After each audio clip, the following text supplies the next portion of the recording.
اگلا گروپ میں نے پہلے ہی دن آپ کو بتایا تھا کہ اس اعتبار سے بڑا متوازن ہے، اس میں 2 سورتیں مکی ہیں، 2 مدنی ہیں۔ الانعام الاعراف مکیات، الانفال التوبہ مدنیات۔ ان میں جو تقسیم ہے، جو مکیات ہیں اور مدنیات ہیں اس گروپ کی، اس میں سارا معاملہ ہے مشرکین عرب کے ساتھ۔ اب آپ یہ محسوس کریں گے سورہ انعام کو پڑھتے ہوئے کہ جیسے ایک بالکل نئے ماحول میں آ گئے ہیں۔ ہم 4 روز سے جو پڑھ رہے تھے سورہ بقرہ، سورہ آل عمران، سورہ نساء، سورہ مائدہ، منافقین سے باتیں اور یہودیوں سے، نصارہ سے، ان سے، اب یہاں جو ہے ساری باتیں ہوں گی مشرکین عرب سے۔ یہ مکی صورتیں ہیں۔ ابھی وہاں نفاق نہیں تھا، منافقت کا کوئی ذکر بھی نہیں ملے گا آپ کو۔ ابھی اہل کتاب کا تذکرہ تو آپ کو مل جائے گا سورہ انعام کے اندر، سورہ اعراف میں، لیکن کوئی ان سے گفتگو نہیں، کوئی براہ راست خطاب نہیں۔ تو میں نے اس کے لیے اپنے ذہن میں ایک چیز رکھی ہوئی ہے کہ یہ 2 جنتیں ہیں قرآن مجید کے اندر، وَلِمَنْ خَافَ مَقَامَ رَبِّهِ جنتان۔ ایک قرآن مجید کی مکی جنت ہے، ایک قرآن مجید کی مدنی جنت ہے۔ مدنی جنت کی ہم سیر کر رہے تھے، یہ 4 دن سے ہم یہ 4 صورتیں جو پڑھ رہے تھے، یہ در حقیقت یہ مدنی قرآن ہے، مدنی جنت ہے، اس کی ہم نے سیر کی ہے۔ اب مکی قرآن میں ہم داخل ہوں گے، اور اس میں یہ جو 2 صورتیں ہیں یہ حضور کے جو قیام مکہ کا دور ہے اس کے تقریباً آخری زمانے کی ہے۔ یہ گویا کہ اس اعتبار سے مشرکین جو تھے عرب کے اور جو بنی اسماعیل تھے ان پر اتمام حجت اسی طور سے، جس طور سے کہ اہل کتاب پر اتمام حجت ہے ان مدنی صورتوں میں، اسی طور پر مشرکین عرب پر، بنی اسماعیل پر اتمام حجت ان 2 صورتوں میں ہے۔ پھر ان میں ایک بڑی پیاری تقسیم ہے۔ مکی صورتوں میں چونکہ ظاہر بات ہے کہ اہم ترین مضمون ایمان کا ہوتا ہے، اللہ کو مانو، اللہ کی نعمتوں کا اقرار کرو، اللہ کے رسول کو مانو، اور ان میں جو استدلال ہوتا ہے وہ شاہ ولی اللہ دہلوی رحمۃ اللہ علیہ کی اصطلاحات کے حوالے سے آپ کو بتا رہا ہوں کہ 2 طریقے سے اللہ تعالیٰ توحید کی طرف لوگوں کو لاتا ہے۔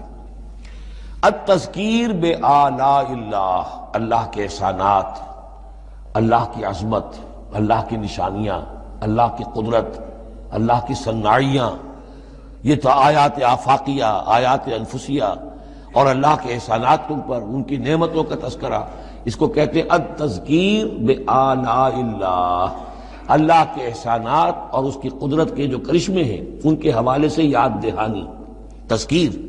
اللہ تعالیٰ کا ایمان ہمارے اندر ہے، ڈورمنٹ ہے، بالقوہ ہے، سویا ہوا ہے، اسے جگانے کے لیے یہ آیات قرآنی آتی ہیں، اسے ایکٹیویٹ کرنے کے لیے وہ پوٹینشل ایمان ایکچوئل ایمان بن جائے، لیکن اس کے لیے تذکیر ہے، یاد دہانی۔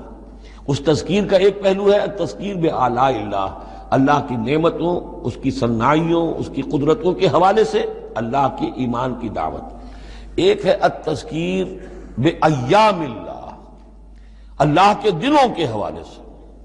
اللہ کے دنوں میں سب سے بڑے دن وہ ہیں جن میں اللہ تعالیٰ نے بڑی بڑی قوموں کو تہس نہس کر دیا۔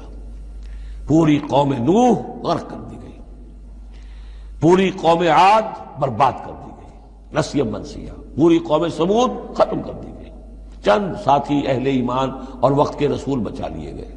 ایک کشتی پر حضرت نوح اور ان کے ساتھی، محدود چند اہل ایمان، باقی پوری نوع انسانی اس وقت تک اتنی ہی تھی، ختم ہو گئی۔ اس طرح قوم عاد پوری ختم ہو گئی، حضرت ہود اور چند لوگ بچا لیے گئے۔ قوم سمود پوری ختم ہو گئی، حضرت صالح اور چند اہل ایمان بچا لیے گئے۔ قوم شعیب پوری ختم ہو گئی، مدین کے لوگ، صرف حضرت شعیب اور ان کے چند ساتھی بچا لیے گئے۔ عمورہ اور صدوم کی بستیاں برباد کر دی گئی، صرف حضرت لوط علیہ السلام اور ان کی بیٹیاں وہاں سے نکل سکی ہیں، باقی پوری قوم ختم ہو گئی۔ تو یہ ایام اللہ، آل فرعون غرق کر دیے گئے۔ یہ اللہ کی سنت رہی ہے کہ جب بھی کبھی اس نے کسی قوم کی طرف رسول کو بھیجا، نبی نہیں، رسول، جب رسول بھیج دیا گیا، اب اگر قوم نے رسول کو رد کر دیا تو پھر اس کے ساتھ رعایت نہیں ہے، پھر وہ قوم ختم کر دی جائے گی، گویا کہ ثابت ہو گیا ان میں کوئی خیر نہیں ہے۔ جیسے آپ کسی باغ میں سے پتے وتے جھاڑ جھکاڑ جمع کر کے آگ لگا دیتے ہیں، تو گویا کہ یہ دنیا کے باغ کے اندر اب یہ جھاڑ جھکاڑ ہے، ان میں کوئی خیر رہا ہی نہیں۔ نبی کے، رسول کے آنے کے بعد بھی یہ لوگ جو ہیں ان کی آنکھیں نہیں کھلی تو معلوم ہوا کہ اب ان کے اندر کوئی خیر نہیں ہے، تو ان کو ختم کر دیا جائے اور زمین کو پاک کر دیا جائے، یہ زمین کا بوجھ ہے، زمین کے لیے گندگی ہے، پاک کر دیا جائے۔ یہ ایام اللہ ہے جن کا ذکر قرآن مجید میں بار بار آتا ہے۔ اس کے علاوہ ایام کا معاملہ پھر ایک ابتدا ہے، ازل کے اندر کیا ہوا ہے وہ بھی تو یوم ہی ہے نا، ٹائم کے حوالے سے، اور پھر کیا ہوگا ابد میں، آخرت میں کیا ہوگا۔ یہ جو ہے سلسلہ تخلیق اور ازلی حقائق، اور پھر یہ کہ بعث بعد الموت، اور پھر کیا ہونا ہے عالم برزخ میں، اور پھر کیا ہونا ہے عالم آخرہ میں، اور پھر کیا ہوگا وہاں پر اصحاب جنت بھی ہوں گے، اصحاب جہنم بھی ہوں گے، اور وہ بھی ہوں گے کہ درمیان میں ہوں گے۔